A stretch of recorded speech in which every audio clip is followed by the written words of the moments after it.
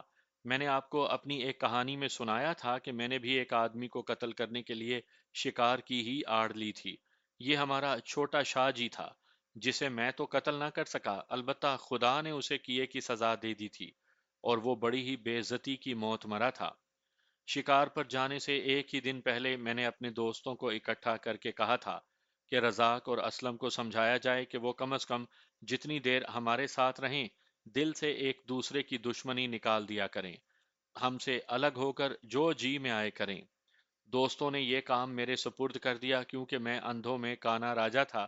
میں نے پسماندگی کے اس دور میں 10 جماعتیں پاس کی تھیں، جب 4 جماعتیں پاس کو تعلیم یافتہ کہا جاتا تھا اور دیہات میں میٹرک پاس تو عجوبہ ہوتا تھا۔